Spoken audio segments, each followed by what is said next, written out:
তো ভাই হল আজকে আইসি আমি গুয়াহাটির নয়া যেখান ইন্টারন্যাশনাল এয়ারপোর্ট বলে ও এয়ারপোর্টও আমার ঘরে দেখতে পাতায় নয়া গুয়াহাটির ইন্টারন্যাশনাল এয়ারপোর্ট আপনাদের আমি ক্যামেরা ঘুরিয়ে দেখাইতাম স্যার ও দেখাইনি প্রায় 50-60% কাম কমপ্লিট হয়ে গেছে গুয়াহাটির নয়া ইন্টারন্যাশনাল এয়ারপোর্ট ভাই হল আমরা নিশ্চয় জানি আমরা গুয়াহাটির বর্তমান যেখান ইন্টারন্যাশনাল এয়ারপোর্ট আছে এখানে ইন্টারন্যাশনাল এয়ারপোর্ট নাম দেওয়া কিন্তু হর এক দেশের ফ্লাইট হয় না মাত্র 2 দেশের না 3 দেশের ফ্লাইট হয় কোন 2-3 দেশের ফ্লাইট হয় 2 দেশের ফ্লাইট হয় এখন হলো কি ব্যাংকক আর থাইল্যান্ডর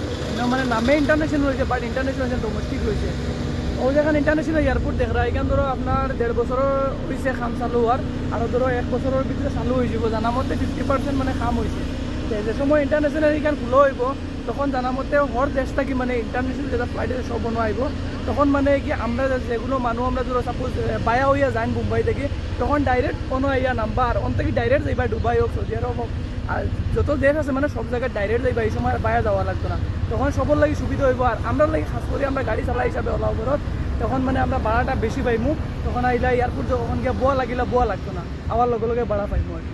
আপনার দ্বারা হইতাম স্যার মানে যেখান বর্তমান এয়ারপোর্ট আছে ইন থেকে যদি আমরা সৌদি দুবাই কুয়েত যাইতে হয় তো আমরা ইন থেকে মুম্বাই দিল্লি বা লখনৌ বা চেন্নাই বা বেঙ্গলোর যাইতে লাগে গিয়া বায়া দিয়া হন থেকে অন্য ফ্লাইট ধরতে লাগে কিন্তু এই এয়ারপোর্ট এখান বনার বাদে আপনাদের মানে ওয়ার্ল্ডর যে কোনো দেশে যাওয়া মানে ও ওন থেকে ডাইরেক্ট ফ্লাইট লইয়া যাইতে পারবা কোনো জায়গায় বায়া দেওয়া লাগতো না আর এয়ারপোর্ট আপনাদের দেখতে পারবা খুবই সুন্দর অসাধারণ এখন এয়ারপোর্ট বানাইছে আসাম সরকারের স্পেশালি থ্যাঙ্কস দিয়ার ওলা সুন্দর এখন এয়ারপোর্ট মানে আসাম ও গুয়াহাটি সিটির মাঝে বানানোর কারণ হচ্ছে কি আসামের মানুষ বহুত মানুষ বাইরা দেশে যায় আর বাইরা দেশে যাইতে হইলে গুয়াহাটির থেকে বায়া দিয়া হয়তো মুম্বাই দিল্লি চেন্নাই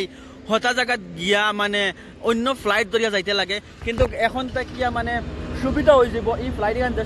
এই এয়ারপোর্ট এখান যে সময় মানে কমপ্লিট হইব এই সময় আমরা লাগে আর সবার লাগে সুবিধা হয়ে যাব মানে ইন থেকে ডাইরেক্ট আমরা সৌদি দুবাই কুয়েত বা ওয়ার্ল্ডর যে কোনো জায়গাত আমরা ডাইরেক্ট যাইতে পারবো কারণ হয়েছে গিয়া এখানে লোক ইন্টারন্যাশনাল এয়ারপোর্ট আর ইনো হর এক জায়গার ফ্লাইট আইয়া ল্যান্ডিং হইব বা হর এক দেশের ফ্লাইট আইয়া ল্যান্ডিং হইব এখন আপনাদের হইতাম চাই আর এই এয়ারপোর্ট এখানে হইল গিয়া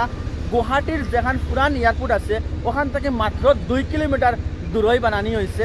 ও যে রোড যেতে পারে না ও রোডে সিধা গেলে মাত্র 1 থেকে 1.5 কিলোমিটার আগে গেলে আর গুয়াহাটি পুরানা এয়ারপোর্ট আর সেখান থেকে বারোইয়া আপনাদের আই গেলে ও মাত্র 2 কিলোমিটার আইলে ও এয়ারপোর্ট পাইবায় মানে এখানে হইল টার্মিনাল 2 আর পুরানা যেখান এয়ারপোর্ট এখানটা বানাইছে টার্মিনাল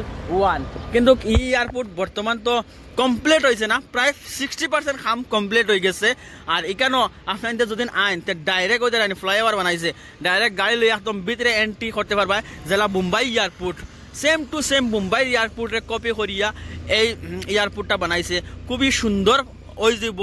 এই এয়ারপোর্ট এখানে এখন তো মানে কাম কমপ্লিট হয়েছে না যে সময় এটা মানে বনিয়া পুরা কমপ্লিট হয়ে যাব অসাধারণ এখন এই এয়ারপোর্ট মানে আমরা আসামের মানছে পাইবা আর ও দেখায়নি ও যেগু রোড এগু আগে সিঙ্গেল 1 বে রোড আছিল কিন্তু এখন 4 লাইন বানার হো দেখায়নি মানুষ এগু হন থেকে লইয়া আর ও তখন ফোন তো মানে রোড থাকবো তো বহুতই সুন্দর একটা রোডও এয়ারপোর্টের সামনে আপনাদের পাইবা